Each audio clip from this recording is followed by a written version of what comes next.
How you doing there? Welcome back to Babylon Talmud. Today we're studying Daf Kuf Aleph, Daf 101 of Masechta BavaKama. Friends. Alright, well, yesterday we learned this Mishnah, and today we're going to learn the Gemara. Okay. Yeah, we're starting Daf Kuf Mud Beis, all the way at the bottom. And, what else do you want me to tell you? It's an interesting Daf, I think. Alright. So yesterday we learned the Mishnah. It's funny. I feel like yesterday's daf was like 3 minutes. I kind of feel like we could have skipped yesterday, you know? I probably just did that Mishnah to be like Yaitse, doing something yesterday. But honestly, it probably would have been better if I just did the Mishnah today, and then just did it that way. But I had to do something yesterday, so.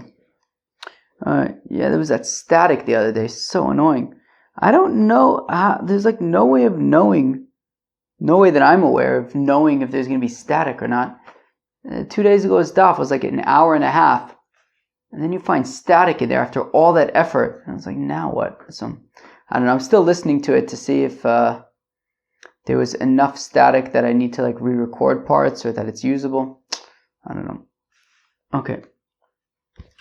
I'm going to start off Kufam with Beis, 2 lines from the bottom.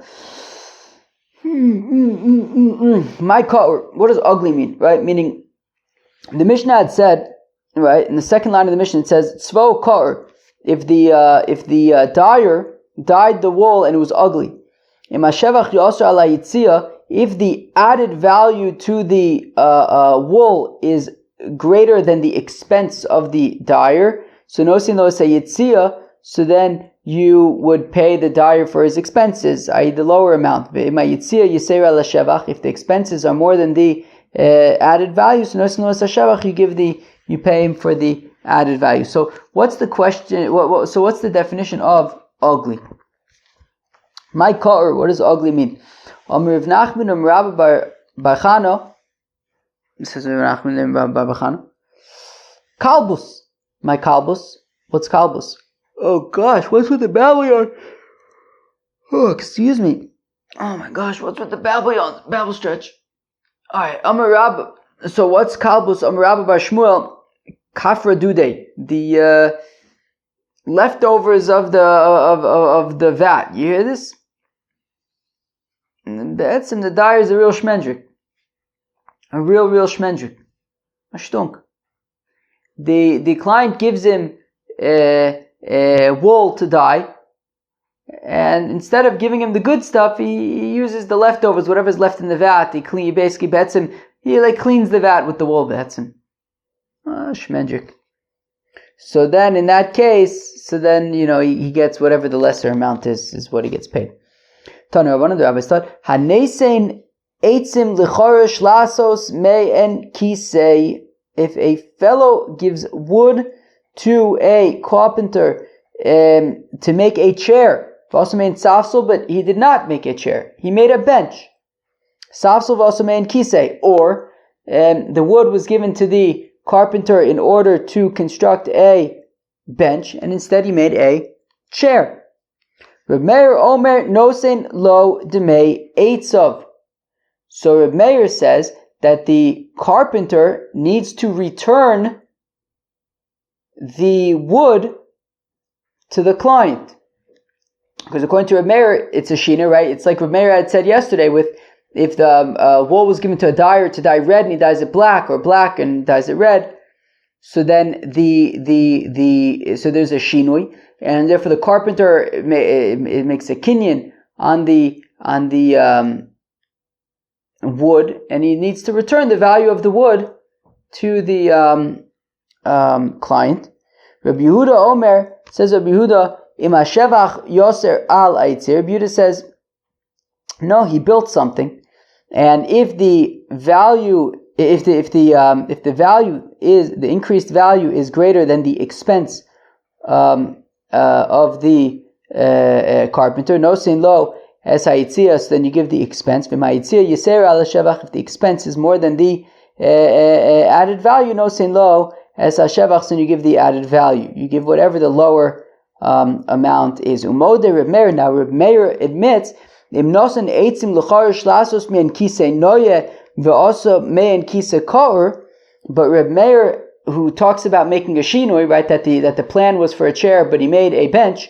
However, Reb Meir would say that if the plan was for a nice chair, but he made an ugly chair, safsol noye ve'osa safsol ka'ur, or to make a nice bench and he made an ugly bench, well then that's not a shinoi, and therefore the craftsman does not own it. He didn't make a kinyan on it with the shinoi, and therefore the client still owns it. And in terms of paying the carpenter for his work, so then if the increased value is greater than the expense, he pays the carpenter the expense. If the expense is more than the increased value, he gives the increased value. Wow. Oh my gosh, right? He gives the lower amount in that case, because it wouldn't be considered a shinoi, right? If he was meant to make a nice chair and he makes an ugly chair, it would not be considered a shinoi, because it's still a chair. They ask a kasha. Yesh shevach samonin al hatzemer o ein shevach samonin al hatzemer. This question be'etzem is going to take us till the end of the daf, kilo of kuf aleph.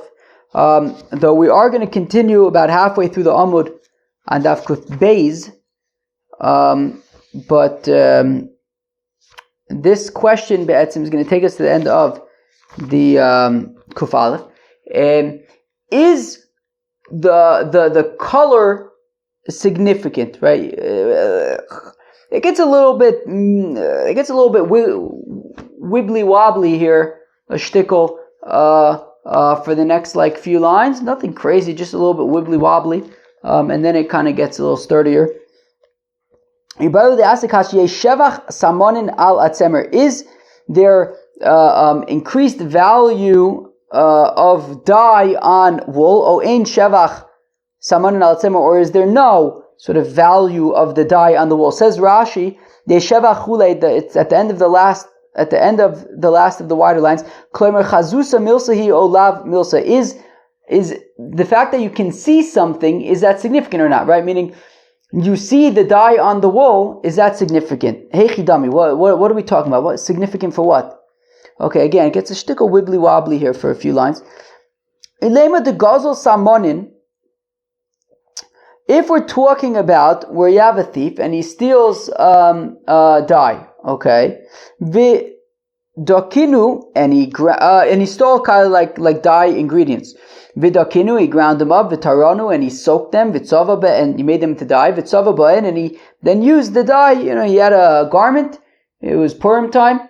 He wanted to dress up as spaghetti, and he needed some dye in order to dye the spaghetti. Said there could be tomato sauce on it, and not giving any hints about where my head is at for Purim this year, but I thought spaghetti with tomato sauce could be an interesting costume. Anyways, so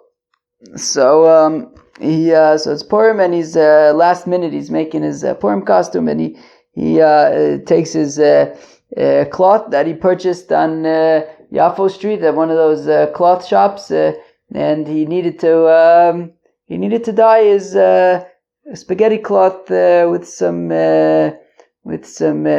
tomato sauce, with some tomato sauce dye. It could be an interesting costume. The Gazel Samara Vidakinu. The truth is, it would probably be easier just to be spaghetti with olive oil. Probably tomato sauce is easier. The Gazel Samonin Vidakinu, and so he ground up the things, the material, the dye materials vitaranu, and he soaked them vitzava, and then he had dye vitzava, and he dyed with them. So then tepuk le mishum dekaninu b'shinui. Well, then the Goslin was kona, because he ground up the stuff. He made a shinu maisa. He changed it. He made a change. So therefore he was kona it, and I guess therefore he would have to pay back the value. Lo tzricha degazol samonin shruyin. No, what he stole actual ready to go dye. He stole the dye. Vitzavabu, and he died with them. Now what's the halacha? Yesh shevach samonin al gabei tzemer is the fact that you can see the dye on the garment. Is that relevant? Ve'omar le havli samanoi deshakal tenu, and therefore the victim says, "Hey, give me my dye that you took from me, that you stole from me. Look, I can see it. It's there." Or maybe there's no sort of value to the dye on the wool. And the thief says to the victim, "What do you mean? What are you talking about? You don't have anything by me, right? What do you mean? I see the dye."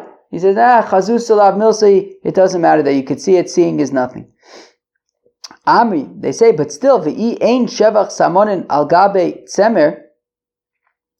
But even if you say that there is no sort of value to the dye on the wool, mimotzi omarle, can the thief really say leisloch gaboy velomidi, that you have nothing of my I don't have anything of yours, you don't have anything in my possession?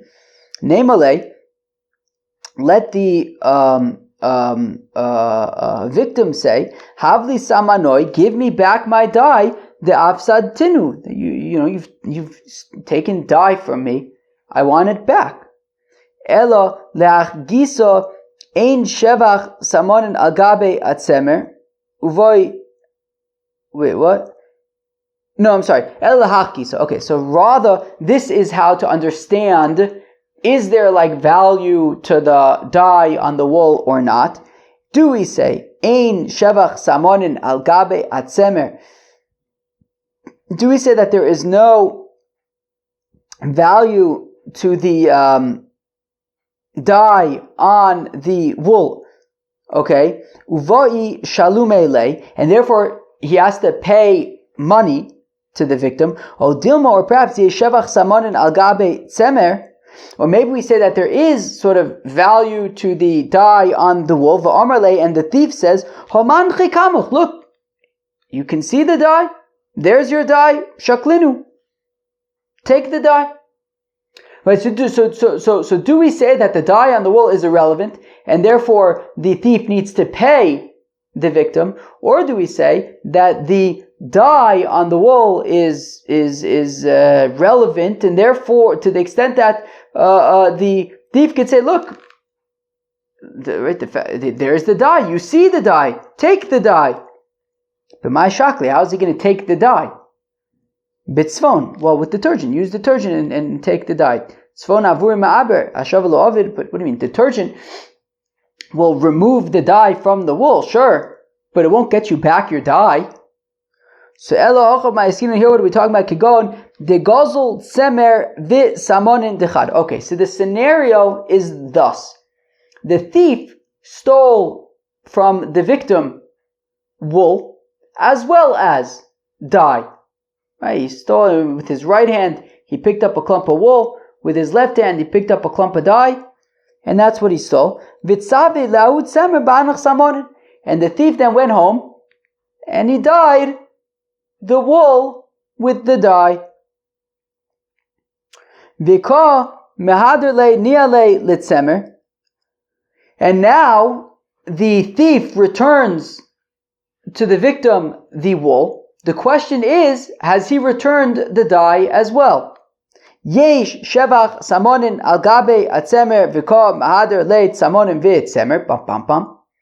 Do we say that there is, right, value probably isn't the right word, but there is significance to the dye that's on the wool, and therefore when the thief returns the dyed wool to the victim, he's returning the wool as well as the dye, and he doesn't need to do anything else. O dilma, or perhaps ein shevach samonin al gabe tzemer. Or maybe there's no significance to the dye on the wool. It's semer mahadule. Sure, the thief may be returning the wool to the victim, but samonin lo mahadule. The dye is insignificant, and it is not considered like he has returned the dye, and he would have to pay for the dye separately. Amri, they say, tepukle de aiker le'nia le'bidmei.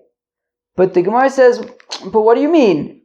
Even I don't understand. You're saying that if we say ein shevach samonin al gabe tzemer, that the dye is insignificant on the wool, but I mean the fact of the matter is that the wool is now more valuable because it's dyed wool. Dyed wool is more valuable than plain wool. So he is, it's not, irrelevant. The dyed wool is now more expensive. He's returning, so he is returning back to the victim, more than just the wool.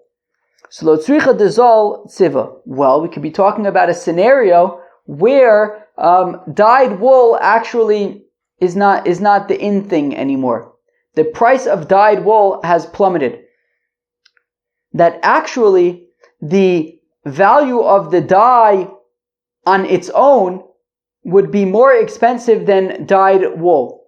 Dyed wool has gone down in value. So therefore, by simply returning the dyed wool, you're returning something to the victim that is less valuable than the raw materials themselves. So therefore, he would need to pay, right? If you say ein shevach samonin al gabe tzemer, so then the thief would have to pay the value of the dye separately. Alternatively, kigon shetzava behu kofa, or for example, that he dyed a monkey with the dye, where there's no added value for dyeing a monkey. Okay, I think that's correct. That he dyed a monkey with the dye, and there's no added value to the dyed monkey. Okay, where am I? Ravino Amar says, Ravino, Hochav Ma'iskin, here what are we talking about? Kigon dit semer dechad v'samonin dechad. That actually we're not talking about theft at all. Right? When we're talking about yesh shevach samonin hagav tzemer, we're actually not talking about theft. Rather, we're talking about one guy has wool, another guy has dye. V'ka'osi kof, and comes along a monkey, v'tzove lau tzemer ba'anach samonin, and the monkey, those monkeys, the monkey grabs the dye and grabs the wool and makes a party. So now there's dyed wool that was dyed by a monkey, and the guy who owns the dye, the owner of the dye, wants to get his dye back from the guy with the wool, whose wool is now dyed with his dye. Yesh shevach samonin al gabe tzemer. So do we say that there is significance to the dye on the wool? Ve'omar le hav li samanoi digaboch ninu. And the owner of the dye says, hey, return to me my dye that's on your wool. Odimo, perhaps ein shevach samonin al gabe tzemer, or maybe there's no significance to the dye on the wool, v'omerle, and the wool guy says, leislach gaboy klum, hey, don't look at me, you don't have anything by me. Okay, so that is the shaila, right? So do we say that yesh shevach samonin al gabe tzemer or not? That there is significance to the dye on the wool or not? Tashma kominir.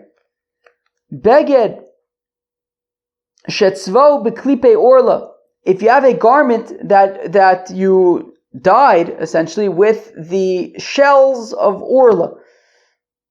Okay, you have a fruit tree within the first 3 years, and you use the shells of the fruit, and you make a dye from it, and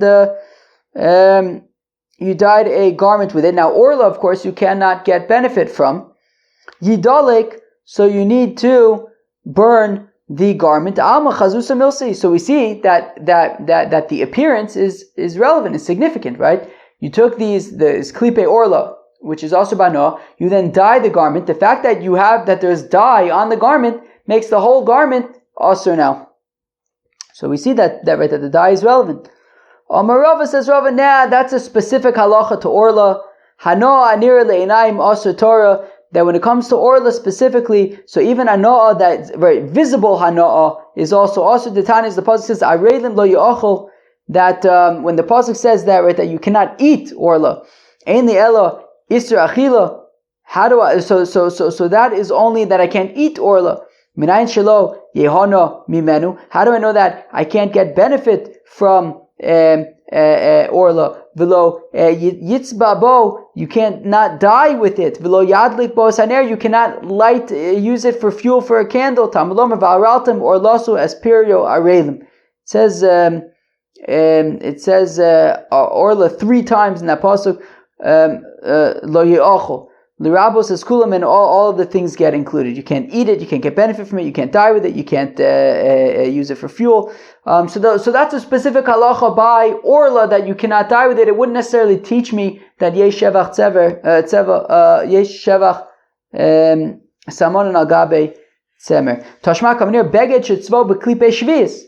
If you have a garment that you dyed with shells of shmita, of shvius, yidalik, you have to burn the you have to destroy the garment. So we see once again that the dye is significant. Shani also know it's also different when it comes to shmita. Demokratiye da bavayosa tehei, that it remains holy. It retains kedusha shvius, even bavayosa tehei remains the same. It remains has kedusha shvius even after once you've used it as dye, and that is why this garment would have to be destroyed. It's a specific halacha by Shemitah. It would not necessarily teach us that yesh shevach samonin al gabe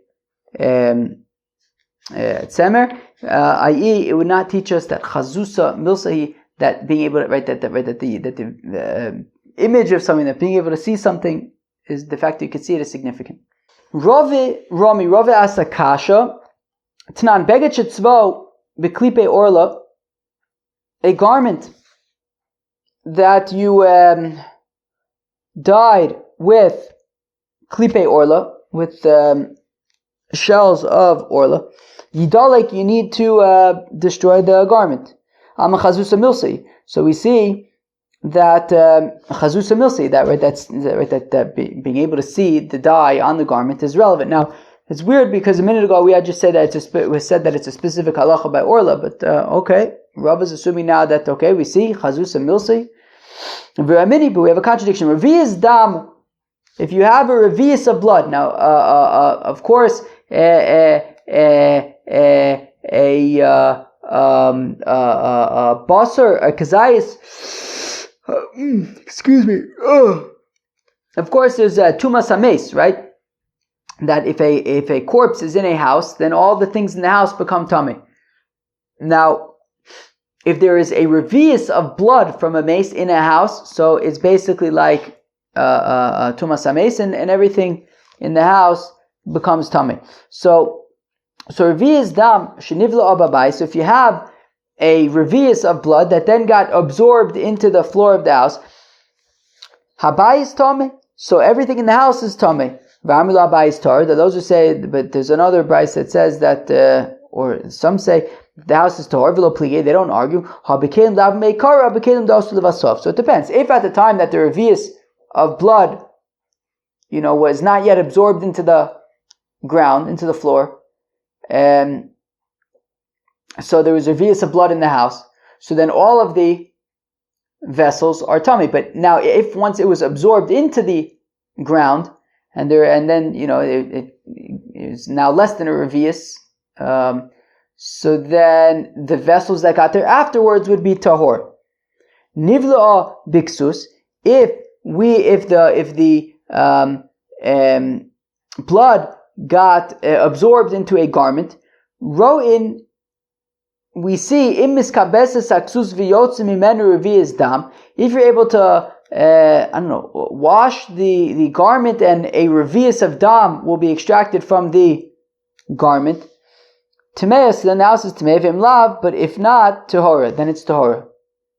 Meaning, I think pshat is that, meaning there was a revius dam that was absorbed into the garment, Now, I guess after it got absorbed and dried, I guess there's now there could be less than a revius of dam. And we're saying if that's the case, that it's less than a revius dam, so then the vessels in the house are tahor.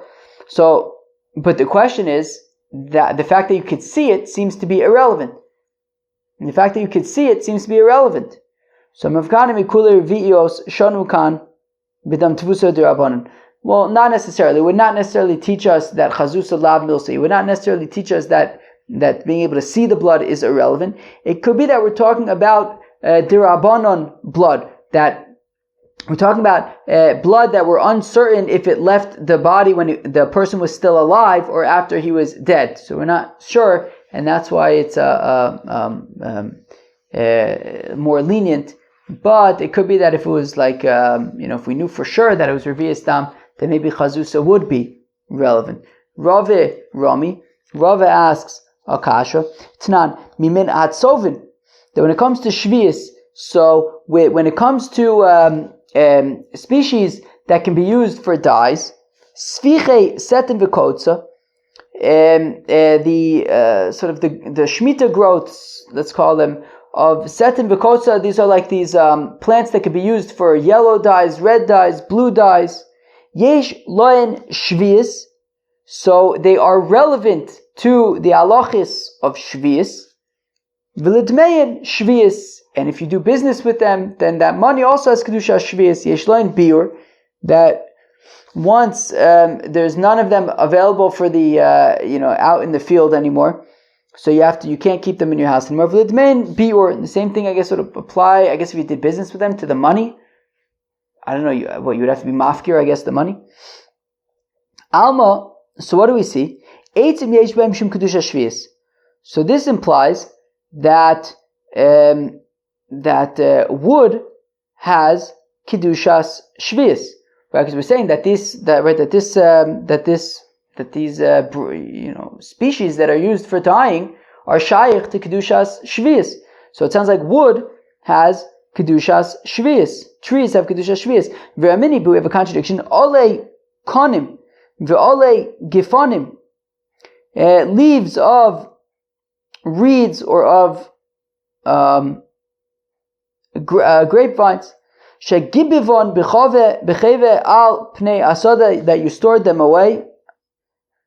Likton la'achila. So if you harvested them, gathered them for eating, yesh b'hem mishum kedushas shvius, then they will have kedushas shvius. La'etzim, but if you gather them for wood, for fuel, ein boen mishum kedushas shvius. So then there is no kedushas shvius. So on the one hand, we said that by these dyeing the species that can be used for dyeing, they do have kedushas shvius. Yet when it comes to this alekonim and olegifonim, we say if you gather them for wood, then there would not be kedushas shvius. So Mishani, we answer on Makra, the pasuk says leochla, that the pasuk says by shmita that you eat it. B'mishana also uviuro shavin. So the thing with eating, when you eat something, you get benefit when you eat it. You also destroy it when you eat it, right? When you eat an apple, you're getting benefit from the apple. You're also destroying the apple. So when so with these plants that are used for dyes, you get the benefit when you extract the dye, but by extracting the dye, you also ruin the plant. Yatsu eitim, to the exclusion of wood, shana osan acher biurin, that wood, you burn the wood, but really the main benefit from the wood is after you burn it and it creates a coal. That coal is which comes later. It's a later stage after it's already been ruined. Only then do you get the main benefit of it. So the benefit and the destruction are separate. So that is why wood is not shaykh to kedushas shvius, but those dyes would be. But what about oily wood that you use for a torch? That the benefit that you get as a torch comes as you're, combusting, as you're like burning the wood. then it also nevi'ur and shavin, that the benefit and the destruction is at the same time. Rava says, Rava stam eitzim la'asaka ein omdin. Yeah, but most wood is going to be for fuel, i.e. to make coals, and therefore it's going to be separate hana'ah and destruction. Omer of Kahana ve'eitzim la'asaka tanoihi, and says of Kahana that this shaila of, do we assume that wood is for burning, for fuel, that is actually a machlokes tanoim. The Tanya is learning about it. Say, ein mosrin peris shvius lo lemishav lo lechavusa. We do not use fruits of shmita. We do not use shmita fruits. If I understand correctly, not to soak flax in them. So, like, don't take like grape, wine of shmita and soak flax in them, or to do laundry in them. Whereas Yossi says you can use shmita wine for soaking flax and for doing laundry. My time of the Rabbanan, how come the Rabbanan say it's not allowed? You cannot use wine for soaking flax and doing laundry. On Makra, the Pasuk says le'ochla v'lo le'misha le'ochla v'lo le'chvusa. Well, it says that you can eat peris shvius, but you can't do your laundry or soak flax in it. Rabbi Yossi Omer Kra lochem. Rabbi Yossi says, yeah, but the Pasuk says it's shmita for you. Whatever you need to use it for. You need to use it for laundry, for soaking flax? Okay. So what do the rabbis do with for you? Lochem dumya dile ochla. Well, it's for you, similar to consuming it. Bimi shana also uviuro shavin. That you can benefit from perish shvius in a manner that you get benefit as you destroy it. Yatsu mishro chvusa, to the exclusion of soaking flax and doing laundry. Shana asan achar biuran, that the benefit comes, but that the benefit comes later after you have already soaked it. Like soaking flax or whatever. So it'll come a few days later. So you destroyed the wine when you put the flax in there, but the benefit's only going to be later on. Yossi nami oksiv leochla. What does Rabbi Yossi do with leochla? On my loch, he's going to say to you, hahu mibai ilay, that is needed lichdetanya, like we learned in the Brayso detanya, leochla v'lo limlugma, that you can eat peris shvius, but do not use it as a bandage. Ata omer leochla v'lo limlugma, oinu elu leochla v'lo lechvusa. Wait, but how do you know that it means le'ochla, to eat it to the exclusion of a bandage? Maybe it's you can eat it to the exclusion of laundry. Kshu omer lochem, when it says to you, hare kvusa omer. Well, to you, we already learned that you're allowed to do laundry. Hamani mekayim le'ochla, so what's being excluded when it says to eat it to the exclusion of what? Le'ochla v'lo limlugma, to eat it not for a bandage. How come, Rabbi Yossi, you are saying that you're allowed to do laundry with perish shvius, you cannot use it as a bandage? The answer is, I will say that laundry is allowed, because everybody needs to do laundry. I'm talking doing laundry right now. We talked about this the other day, right? I tried to do it on Sunday, it's talk on Monday. And I will exclude a bandage she'eino shaveh b'chol adam. Not everybody needs a bandage. Only people who need a bandage need a bandage. Sick people. So now I think that this ties into this shaila then of if stam eitzim la'asaka, because be'etzim I think the point is that what the rabbis are saying is that when it comes to the fruits, right, like wine of Shemitah, so since they are generally picked for eating, so you can't then use them for kind of soaking, because they have a general purpose that they're picked for. Whereas Rabbi Yossi says that no, they're not necessarily picked for the purpose of eating, and you can use them for soaking. And I think based on that similar, we would extend that also to wood, to say that the rabbis would say that wood is specifically by default for burning, and not for meaning for fuel to make coals, and not necessarily to use as a torch. Whereas Rabbi Yossi wouldn't necessarily say that wood has a default usage of fuel. It could also be used as a torch, I think. Like whom does the following brisa go? Like that Shemitah food is for eating, but not for a bandage. For eating, but not for sprinkling around your house, like as an air freshener or something. To eat it, but not to use some kind of a barfing mixture. Kiman, who's that like? Rabbi Yossi. It's like Rabbi Yossi di Karabona, because if it's the rabbis economy, there's additionally mishra or chvusa. You also can't soak it or do laundry with it.